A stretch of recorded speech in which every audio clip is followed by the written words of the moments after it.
This is TreppWire Week in Review for week ending August 12th, 2022. I'm Martha Kocher with Trepp, a data modeling and analytics firm for the CMBS, commercial real estate, and CLO markets. I'm with our experts Manus Clancy, Senior Managing Director, and Lonnie Henry, Head of CRE and Advisory Services. This week, a slowdown in both consumer and wholesale inflation, mostly due to dropping energy prices, and that gave markets a reason to rally midweek. Initial jobless claims continue to signal conditions in the market are easing, despite a strong July jobs report last Friday. Manus, markets welcome the data this week, but Fed comments say it's too soon to declare victory.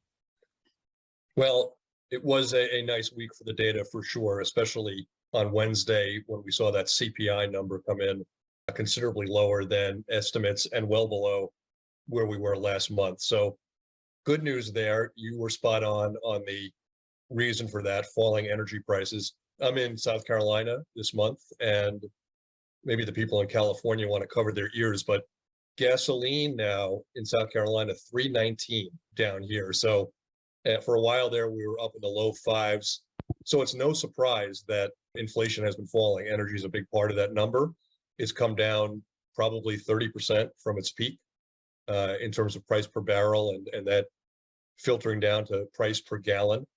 When you looked at the reaction to the market on Wednesday, stocks soared, treasury rates, treasury yields plunged initially, but then gave back some of those gains later in the day. On the PPI side, the reaction was almost as favorable early, but as the day went on, those gains were really frittered away, and treasury yields rose on Thursday. So there's a lot to peel back here. I think people were generally happy at the fact that inflation came down. I think there was some realism in there that so much of this was driven by energy. In fact, there was a line item in there that said 80% of the drop in the PPI number was a result of energy prices falling. And I think those realists look at this and say, okay, yes, energy's falling, but food continues to go up. And are we getting into a situation where we go oscillating back and forth, right? Energy falls, people have more disposable income, they spend more, food prices go up more, right?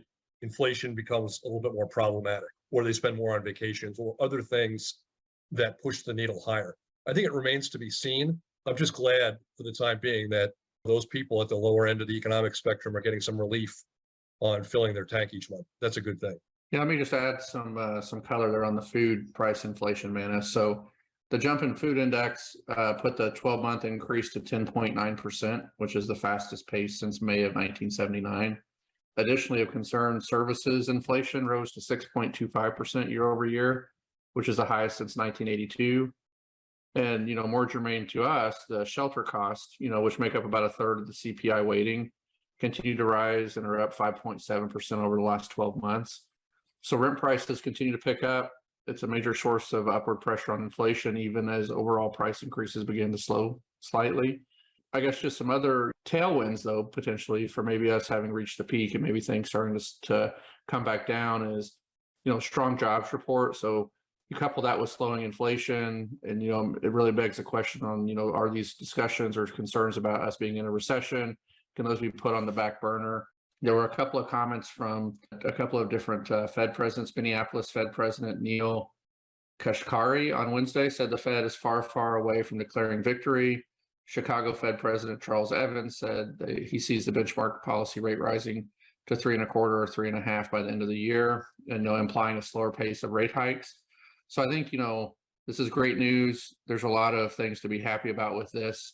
The jobs market is continuing to just outperform, I think, expectations, but I wouldn't say that we're past it yet. And I think that what you said, the oscillating effect, is still very real. I mean, we haven't gone into the winter months of seeing food shortages or food supplies being impacted potentially from the Ukraine and Russia conflict. So there's definitely some things that could still impact in a negative way the overall market, but definitely good news this week as it pertains to the inflation front.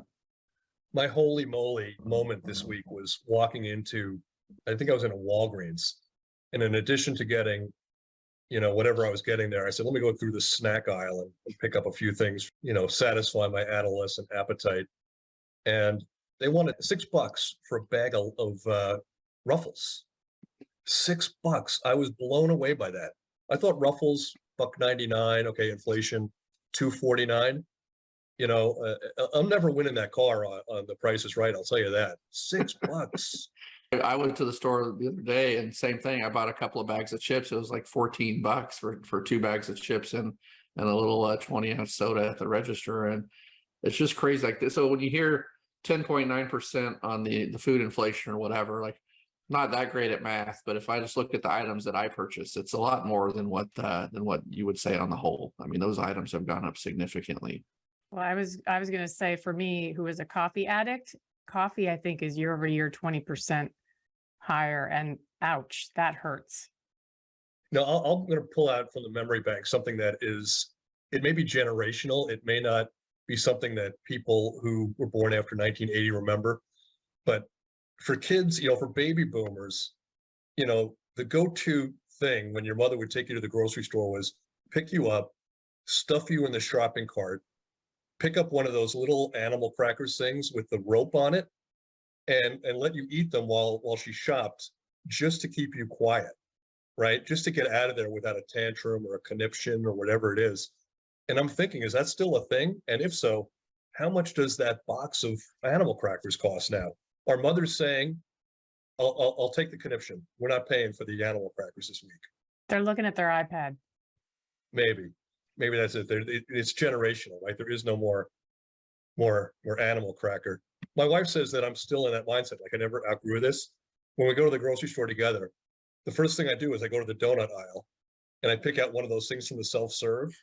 And I'm walking around eating one of those chocolate French crullers. I thought you were going to say she puts you in the cart and gives you some animal crackers. I don't know. Well, that would be quite interesting if I could still get my legs through that. They may never come out. But she says, like, here I am, you follow me around. And that chocolate French cruller is keeping you from having a conniption. Like, you never grew out of being 6. That's a picture. That's a picture from my mind. I promise our listeners there will be commercial real estate in this. We're in the August dog days. Sometimes between the heat, and the nuttiness that's going on in the world, oxygen deprivation, everything else. Sometimes we just go off the rails. This might be that.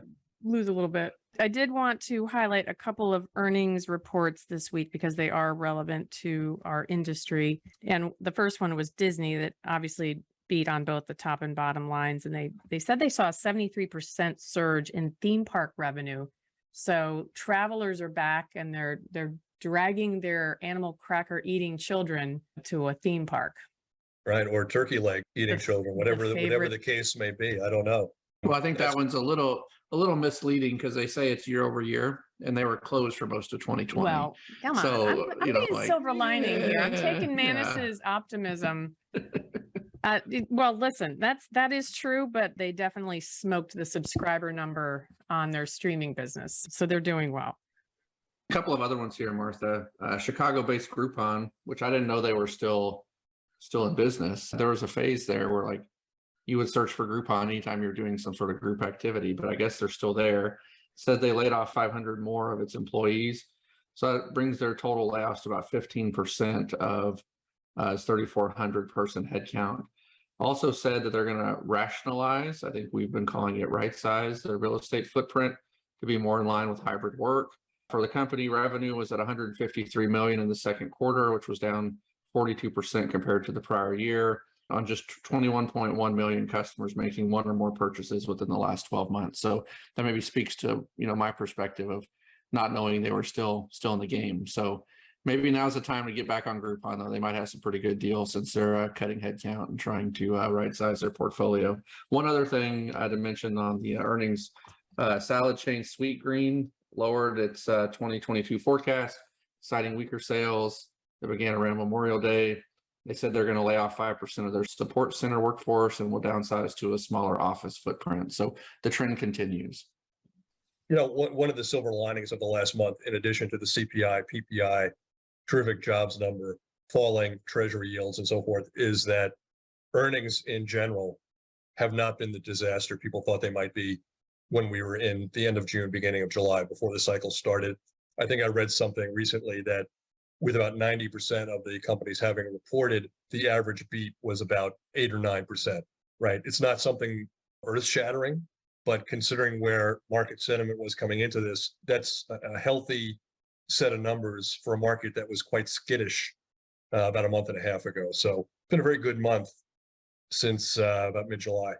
So, Manus, we are going to start digging into some specific CRE and CMBS data. Yeah, that's like a self-segue for me. I segued positive economic, and I will be flowing into positive CRE news as well. So I don't know if anybody's used that term before, self-segue, but maybe if you see it on a t-shirt one of these days, maybe, you'll know where it started. So let's talk about some positive CRE developments. About a month ago, there was a lot of chatter that the markets had been drying up, slowing up, liquidity had been getting squeezed out of the system, borrowers are being more cautious. The CMBS market in particular was really slowing to a crawl. And anecdotally, we heard that from many different corners of the market, but also statistically, we weren't seeing deals priced, we weren't seeing CRE CLOs come to market, and things had slowed down. Fast forward to now, what is the middle of August, just about, we are starting to see signs of life. First of all, we saw 2 CMBS conduits priced this week, and a third one is in the market. These are the first deals that have come to market since June. It's an indication that that particular vein has not completely been shut off, right? We are seeing lending. These deals were of a decent size. One was 800 million, one was $1 billion. So on the issuance side, we're seeing activity. Now, in the past, people have said at times, yeah, but a lot of the stuff you're seeing was originated in April and May, and that stuff would have been pre the June CPI number. So I went back to 2 of the 3 deals that we saw in the market this week to see when these loans were originated. And in one case, 60% of the loans by loan balance were originated after that second CPI number in mid-July. And in the other deal, 80% of the loans by loan balance were originated after that first CPI number in mid-June. So by and large, half or more of these loans were made after we saw that CPI print. So people were making these loans, these commitments, with eyes wide open. You can't say that none of these loans were in that pre kind of CPI meltdown window, and that's why. Of course, some people lock in rates beforehand, you have commitments and so forth. So there's a little bit of nuance to that, but I think it's a good sign. People kept lending during the summer. The third thing I'll point out is that one of the deals that priced this week was a B-Mark deal. And what I like to do is compare shelf to shelf. How did this B-Mark deal compare to the last B-Mark deal that priced a couple months ago? The last B-Mark deal that priced happened in May. Fast forward now to August, how much widening have we seen?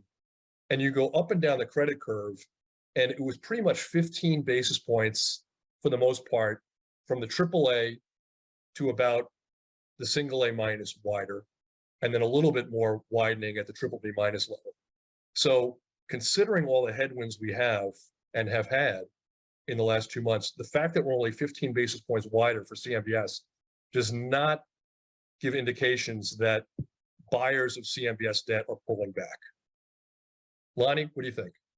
Yeah, I guess question on this is, do you think that's indicative of, the issuers, the buyers not paying as much attention to these headline news stories and some of the headline, inflation numbers and so forth, and looking more at what they're actually seeing with strong jobs, continued acceleration of rents, these other things from a property performance, perspective? Like, even in spite of all of this perceived headwind and all of the headlines that maybe sound dire, when you actually look at the property performance, when you look at these deals in totality, like, they're on a risk adjusted basis, they're not that bad.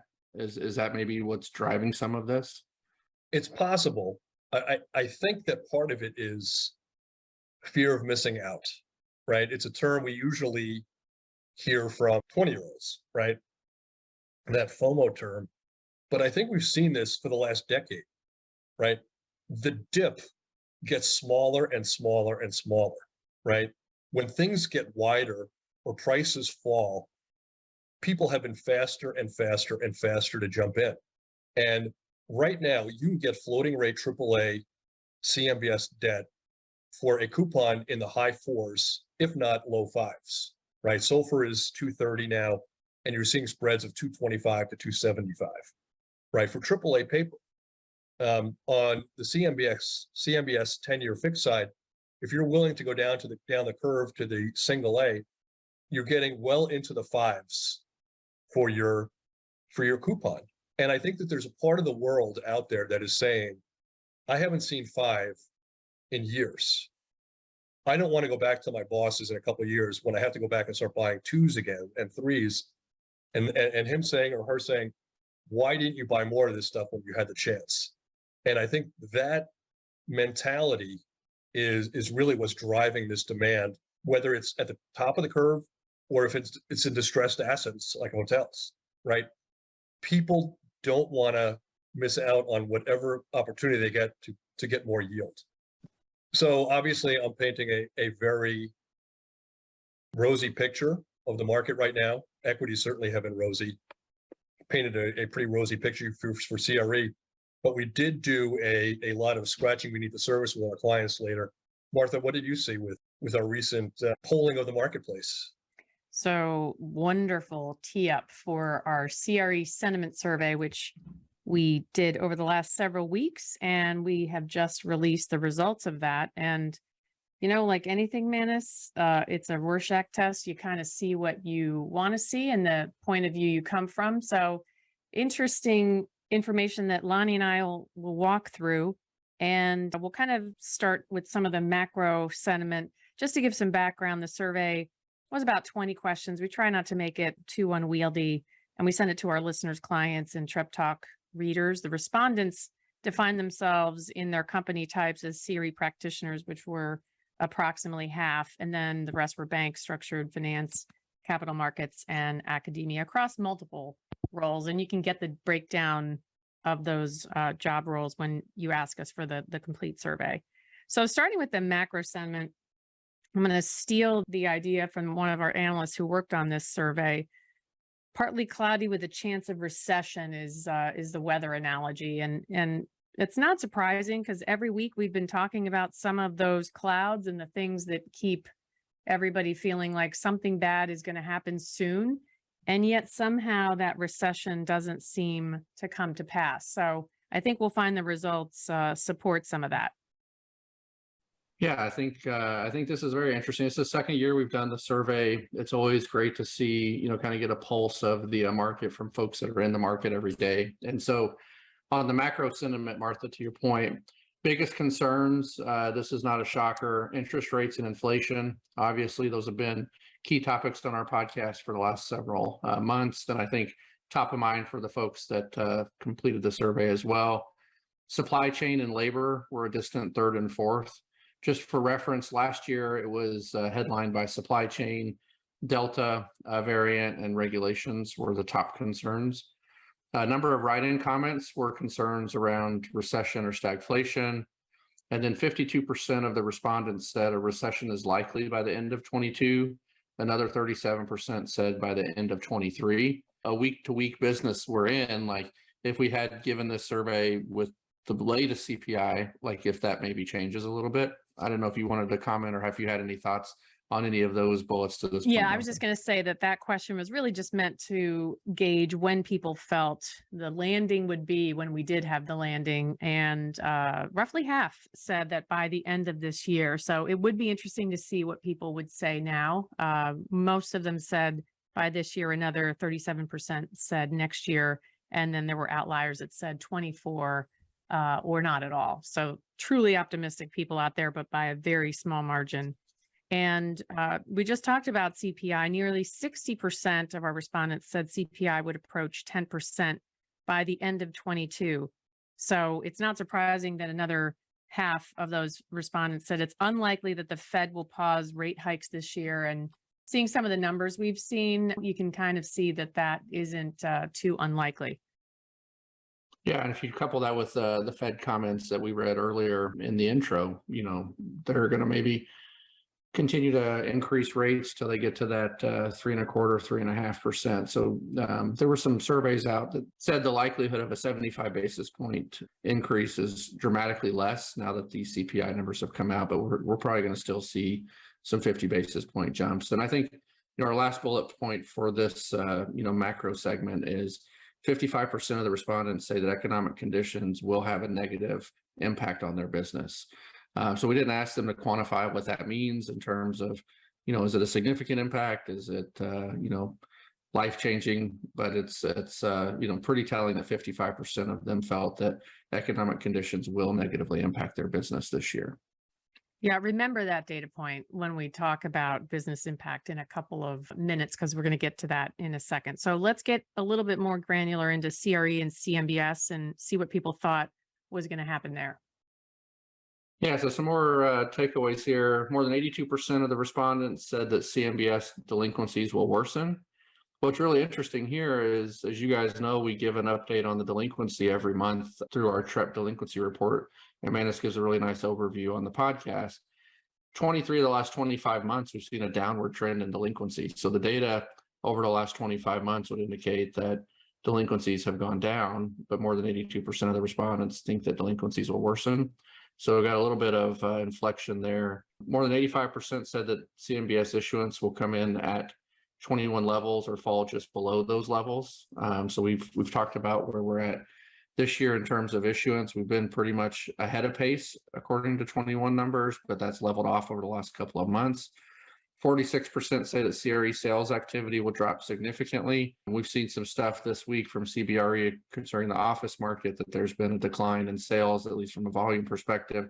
So I think we have some data that probably supports that sentiment. And then about the same number, 44% said that leasing activity would be about the same. By a large margin, multifamily is predicted to be the number one transaction property type, with industrial, which has kind of been the darling post-pandemic, being a distant second. So just more bullish, sentiment around multifamily. In this instance, talking about transactions or sales of properties. And then two last things here. 60% believe that CRE fundamentals will worsen. Drilling down further, most believe that the office sector will experience a drop in rents and occupancy. And that was about 70% of the respondents said that office will show the biggest increase in distress of all property types. Retail was a distant second at 12. So if we go back to that first, comment we made around the CRE and CMBS market, where 82% of people thought delinquencies will worsen, it seems that they think that'll be led by the office sector and by a large margin. And then when asked which recent top performing property type will show cracks, industrial received 36% of the responses. So I don't think that's too surprising. We've talked over the last couple of months about industrial maybe hitting the peak, and with Amazon pulling back and a few other data center things taking place, that maybe industrial is in line for some sort of price correction. So, interesting takeaways. I don't know, Martha, if you had anything you wanted to add, or Manus. Yeah, one thing on that, if you remember last year, we were a little surprised when office popped up as a potential concern. At that point, we were just coming out of lockdown. Going back into offices was kind of the beginning trend. And it really wasn't something that was, I think, definitively on the horizon yet. So when that showed, and remember, we were coming out of a delinquency with lodging and retail having the most challenge over those months where they had basically been shut down. So it's interesting that office has now, not surprisingly, made it to the top of the list in terms of concern. Lastly, we asked about business impact, and this was interesting. More than 71% of respondents said their business was currently growing or unchanged. So in spite of a lot of the things that we've talked about week over week, business is generally good for those that are in our sector and in our listening realm. So that's good news. And in fact, 86% of those will be hiring or keeping their current headcount. Very small number of them even talked about potentially shrinking headcount. And when we asked about how often are you in the office, 70% of respondents are in the office at least 3 days a week. Only 10%, actually fewer than 10%, are fully remote. Really interesting responses we got. We got a lot of write-in comments. People had really interesting things to add regarding what they're seeing from their own experiences. And I wish we could share it all with everyone.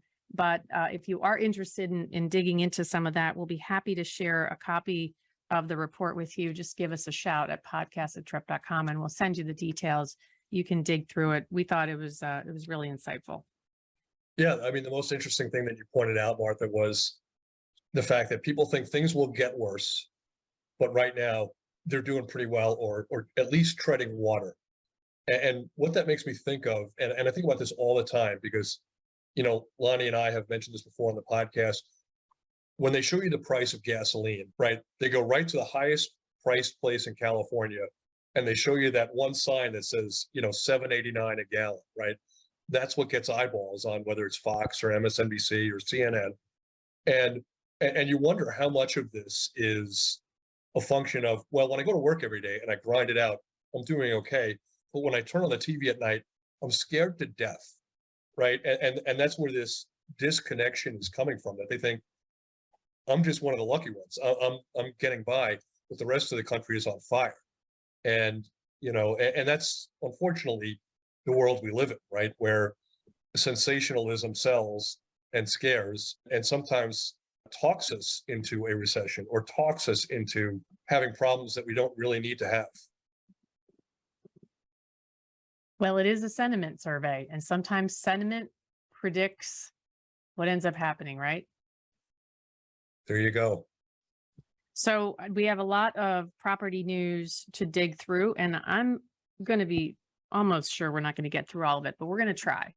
So let's start with office. And Lonnie alluded to the report from CBRE. They sent out a report basically saying that office buildings saw $24 billion in sales, sliding 9% from second quarter of 21, which isn't too surprising. But when you compare it with how some of the other property sectors performed, it really stands out. I think one thing to notice on the office sector as it pertains to sales transactions, I've seen a lot of stuff online in the last couple of weeks, is the lenders are looking a lot more granular at each of these transactions. So instead of just looking at rent roll occupancy or looking at revenue numbers, they're really wanting to drill down into lease expirations, overall exposure, how many people are actually coming to the building. And so you're seeing just a much deeper due diligence process on the side of the lender. So, I wonder if some of the sliding sales from the CBRE report can be attributed to just, buyers and sellers not being able to articulate the value of those buildings to satisfy lender requirements, or if there really is some sentiment, that's actually taking hold where people are just stop looking at office properties as a potential target and moving into some other asset classes. So let's start with some new development in this sector. Yeah, it's been a very good week in terms of headline news for the office segment. There has been, by a wide margin, much more green shoot numbers than crabgrass, and we'll run through those as best we can quickly. Let's start with some new developments, as Martha said. This is from a publication called New York YIMBY, which I think stands for Yes in My Backyard. I would call it greenish. It's not dark green, but Boston Properties filed a permit for a 49-story skyscraper on Madison Avenue. It'll be at 343 Madison. Why do I call this greenish and not hard green? Well, the green part of it is, if Boston Properties is thinking about putting up a 49-story office tower in Midtown Manhattan, they must feel pretty good about Manhattan's resiliency and the fact that people will be coming back to work. So that's the green part of it. The slightly non-green part of it is that the original tower that they had proposed was going to be 55 stories, and I think about 150,000 square feet bigger than what they're looking at now. So they are tapping the brakes a little bit on this plan. But like I said, anybody who's putting out that kind of office right now, that's good news. This next one from Jack Rogers of Globe Street, Tavros Capital and Charney Companies have acquired a parcel of land in Long Island City for almost $70 million. They are planning to put up a 55-story mixed-use tower, 600 apartments, 90,000 square feet of retail and office.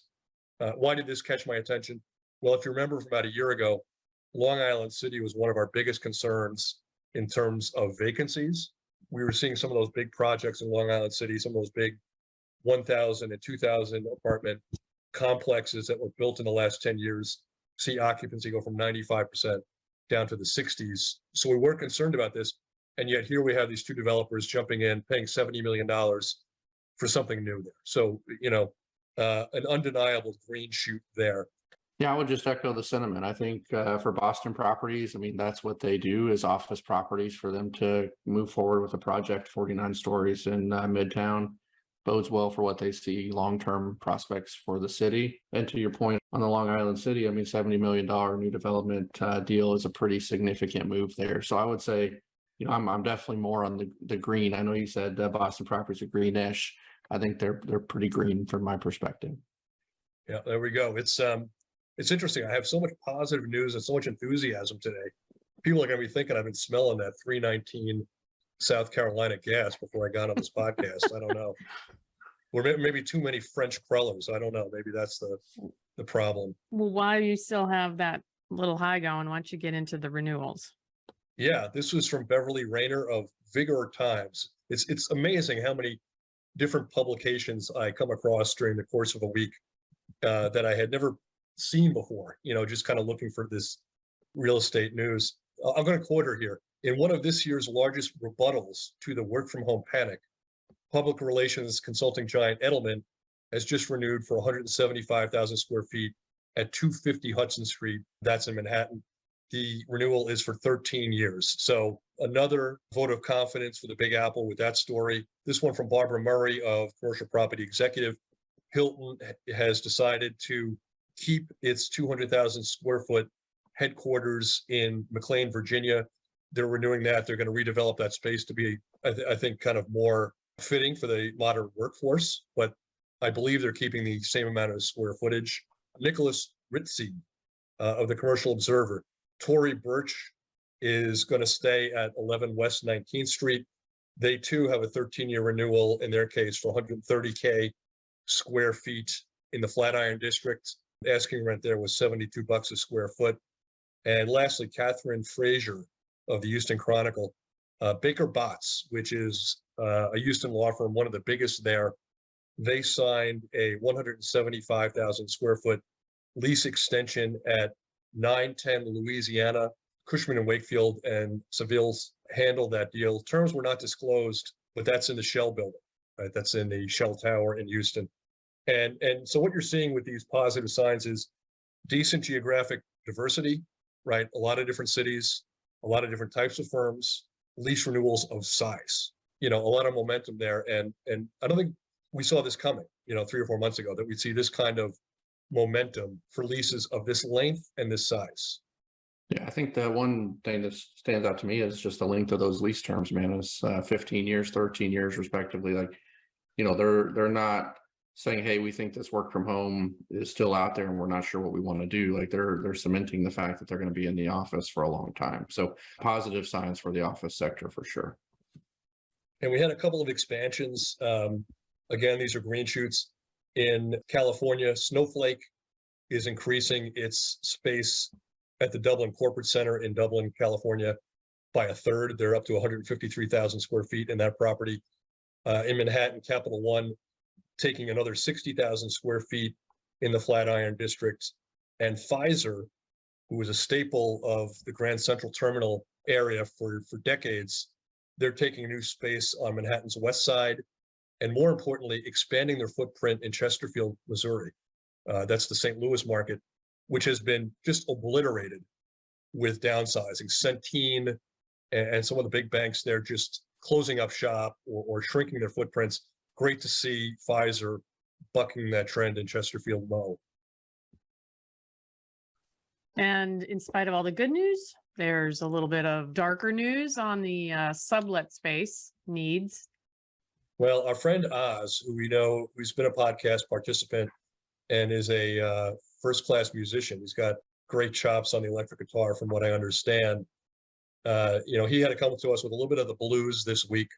He pointed out that Biogen is giving up almost 200,000 square feet in Cambridge, Mass. Something tells us that space won't be open for very long. That Cambridge, Mass location has just been a gravitational machine for biotech for the last 10 years. So I think that Biogen space may be open for about 15 minutes before somebody fills it in. But it was great hearing from Oz.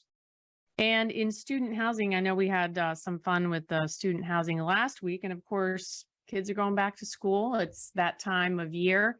Saw a number of articles highlighting a surge in demand for student housing. Everyone wants to go back, be on campus. And in many schools, there's a shortage of affordable housing for the kids. Tell us, Lonnie, what's the vibe? You're the man on the with your finger on the pulse of the return to school, right? As a professor down in Texas, let's give us the big picture view of student housing, and then maybe we'll get into some of these smaller stories.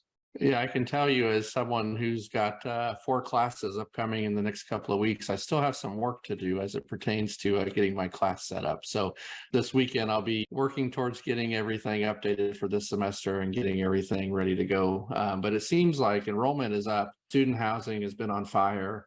It's interesting with students, as much as economically it costs more for them to go live on campus or whatever like that, being locked at home or being taught remotely for the pandemic years, I think has really reinvigorated college students to get back on campus and enjoy the campus life. So at least where I'm at, it seems like students are glad to be back on campus. They're really excited to be interacting with their friends in a way where they weren't able to do that. Graduations went off this last year like they are supposed to. And so like student housing, which we thought was going to be potentially a really sad story for the CRE market, never saw the dip, mostly because of the way they structured their leases and timing actually worked out favorable for them. But we have a couple of stories here specifically to kind of highlight. From the Commercial Observer, Greg Cornfield, Champion Real Estate sold 2 multifamily properties in Southern California for a combined $103.1 million. They're going to use the proceeds to invest in more student housing. Finance and Commerce, there was a 524 unit complex near Minnesota State that just sold for $70 million. It was $20 million more than what the property sold for a few years ago. OC Ventures, this is via the Real Deal, spent $33 million for Chicago, a 99 unit, 167 bed property at 710 West 14th Street, less than a block south of the University of Illinois' main campus. Purchase came about 3 years after OC spent almost $51 million for the automatic loft students housing complex in the West Loop. So we've talked a lot about, the Chicago area generally suffering from retail and office closures and relocations, but it seems like maybe the student housing market is strong there. And we had a couple of other stories, property selling for high prices. There was a couple. Bayron's GFH Financial Group padded its U.S. real estate portfolio, this time acquiring student housing affiliated with top universities in Texas, Michigan, and Missouri. Combined value for those acquisitions around $300 million. It was done in partnership with Student Quarters, which is a Atlanta-based firm that specializes in this property type. A lot of green shoots for student housing. Looking forward to an upcoming semester that hopefully just feels like normal. So we'll see how that plays out. Is it true, Lonnie, that when you address your class, you have walk-up music like they do in the major leagues? Like you come out, they're playing Enter Sandman by Metallica. Is that the vibe you go off? Like you're changing the face of education in Texas? So it's funny that you ask, because you interview any of the students that have had my classes. I'm known by a couple of monikers, either flat billed professor, because I like to wear the flat billed baseball cap to class, or I teach every class in a, maybe not every class. I go to most classes with a new pair of Jordans on. I'm kind of a shoe guy and I have a bunch of different Jordans.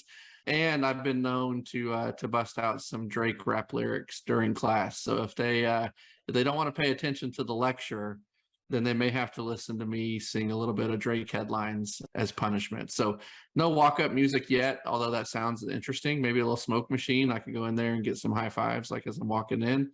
We may have to try that, but definitely flat bill baseball cap, some fresh J's, and some Drake when they start nodding off.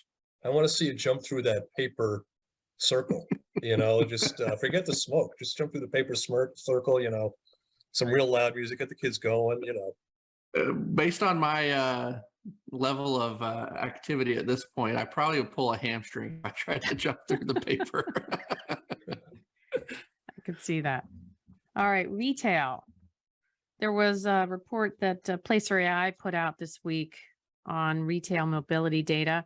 Mall traffic picked up in the month of July compared to June, so that's good news, but it is still down compared to the same period last year. I'm sure both inflation, gas prices had something to do with that.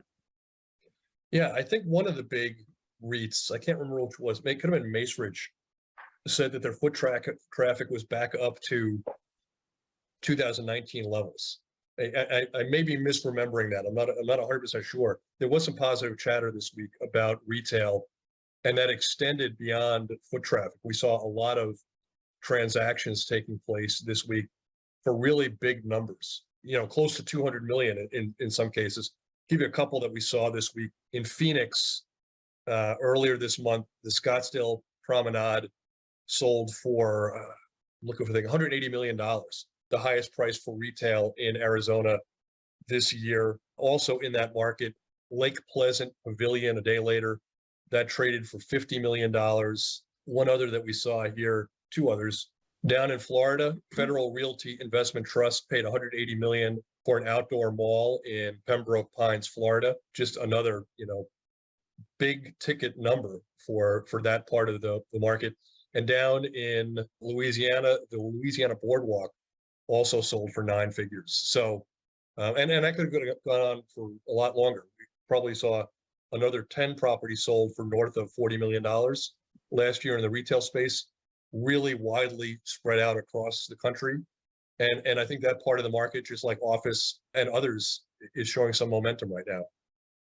It's really interesting, man. If even pre-pandemic, retail seemed like was always on the brink, and there was always a headline about the retail apocalypse and how terrible the market was and how over retailed we were. And coming out of the pandemic, I think this property sector specifically has really been right sized. It seems like over the last year or so, we've had a lot more positive retail stories than we have had negative. And so it's really great to see, because for so long it had been considered kind of a teetering asset class, and it feels like, notwithstanding some of the super regional malls and some of the challenges that they faced on the B and C malls, but just retail holistically seems to have really come out stronger post-pandemic than they were heading into it. Yeah, certainly outperformed, the most dire predictions. Certainly we're still seeing some malls trade below 20 million, those B and Cs that have that 70% occupancy. But, I think that going into this, I think the expectation was that type of story would outpace the positive story by 10 to 1. And we haven't seen that in any way, shape, or form recently. This mall that we're going to talk about that's got some worrisome news is a mall not far from my house. I've been there many times. The Bridgewater Commons Mall, and I'm sure, Manus, you knew I probably have been there. Well, not enough, Martha, it would appear. Or when you go there, you're not, you're not spending enough money when you go from the looks of things. Yeah, we've been all positive news. We'll have to throw one negative story in there. Take the French cruller away before everybody gets too excited. We put a trading alert out earlier this week. For those that don't know, trading alerts are things we put out when we find news that's breaking that can move the value of CMBS bonds meaningfully. Sometimes it's positive, right? A distressed asset has sold and is sold for a price higher than expected. Sometimes it's negative, and this particular one is negative. In this particular case, new servicer watch list notes came out for the $300 million Bridgewater Commons loan, and it just painted a really worrisome picture for the asset. The collateral has about 600,000 square feet. Even though DSCR has been very strong, the watch list notes were really problematic. The property recently had 2 broker opinions of value that were, quoting, significantly below the balance of the loan. Now, the value of this property was $570 million in 2012. What this sentence is telling you is that if you're saying it's significantly below the loan balance, you're probably thinking at least $50 million below the loan balance. So if that's the case, we're saying value has been cut in half over the last 10 years for this asset. They went on to say, and it doesn't get any better, the mall is a victim of obsolescence, store closures, and more recently disruptions by COVID-19, and then the loan will likely go to special servicing. The loan matures in November. This was something, given its DSCR, people probably thought this was refinanceable. these watch list notes paint a very different picture. One question on that one for Martha. When she goes to the mall, is she one of the power walkers that you see? That gets 10 miles a day in at the mall. It doesn't actually buy anything. No, actually. But I will tell you that they have a bunch of stores that have struggled over the last couple of years, right? So American Eagle Outfitters, Victoria's Secret, even Express. They have an AMC theater in the place. What I love about the theater, actually, is you can order a drink and food while you are sitting there enjoying theatrical performance. But I think some of the other things just aren't drawing enough people there. Yeah, I think if I were to go there, Lonnie, I'd be the Segway guy. Kind of like Paul Blart, Mall Cop, not the power walker guy. I'd rent one of those Segways and kind of zip around the mall. I'm going to go do my part and buy some stuff at Macy's there. Yeah, a couple Coach bags, maybe one for each member of your team. How does that sound? Haley's nodding. Lonnie would look good with a Coach bag. Fanny pack. Do they do that? Do they have men's bags? Oh, I'm sure. Moving on to shout outs. We had a lot of requests to be added to our Trepp Talk blog. Debbie D, Max E, Jose V, Peter G, Maggie L, Jose R. That's not easy to do. Read all those initials. Lewis B, I'd love a copy of the REIT report you mentioned this past week. So if you recall, we had Stephen Bushbaum give some REIT performance. So that was something that Lewis was very appreciative of. Larissa R, she says she loves the podcast and is a religious listener. We had a question from Brian B. What's our take on the Fed Reserve reducing its balance sheet as announced earlier this year? Is it going to happen or is it suspended?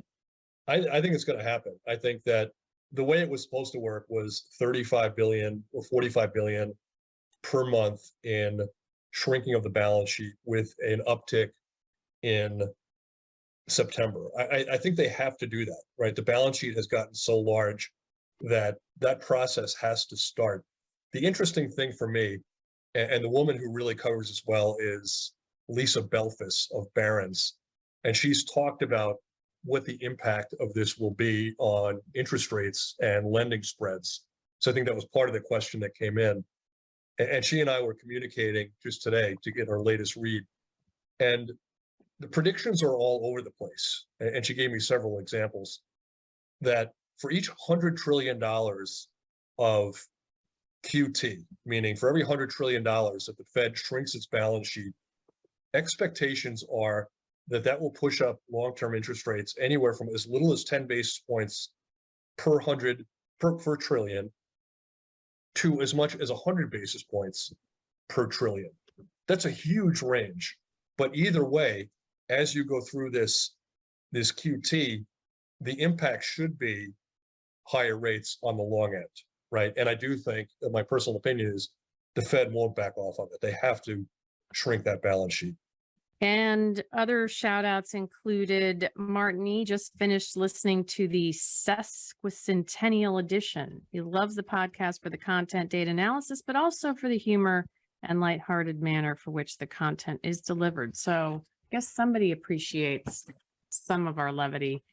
So Matthew Z, another listener, and he was asking for the CLO market overview that we provided in our Global CRE and Structured Finance Update. Matt Oz, we've already talked about his contribution, giving us a heads up on some downsizing news in his area. Simon H., who is a sometime listener, I'm not sure you get real good credit for that, but he wanted a shout out, so we took pity on him and thought we'd give him one. And Mike B. is a loyal Tuesday morning commute listener.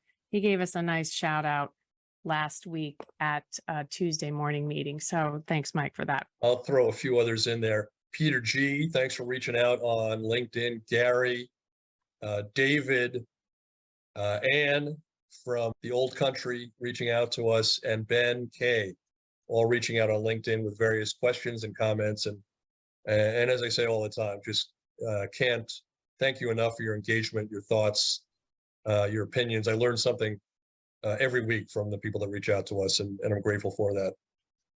And just a couple quick programming notes. I mentioned our global structured finance update that our European team did. And if you're interested in listening to that, let us know. We'll send you the link, but you can usually find it on our webpage. And we are going to have podcasts with the SVP of Commercial Real Estate, Rachel Brown from the Bank of Tampa.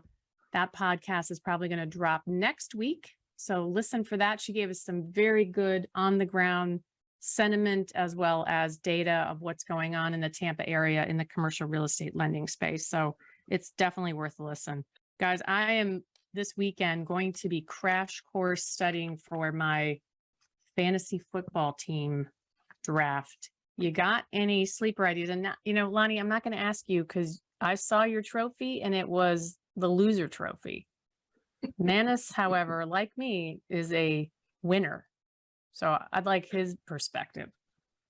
Well, let me start by saying my life is so great to begin with. Like I've said before, my cup runneth over, but it gets even better tonight because the Giants will be playing their first preseason game. So I have something to look forward to. For every year since 1972, when I first became self-aware, I've picked the Giants to win the Super Bowl. I'm picking them to win the Super Bowl again for the 51st consecutive year. First of all, I got first place potential, last place results. And so, it is what it is. I view fantasy football as a donation, and I just, generously give my money. I'm hoping to turn it around this year, but when you work 4 jobs and you teach and you do all this stuff, fantasy football unfortunately gets slotted at the bottom. So maybe I should be asking you guys for tips since you are like champions of each of your respective leagues. So maybe you can feed some stuff my way. I'd be appreciative. I will. Lonnie, I hope you're not declaring those losses on your taxes. They just.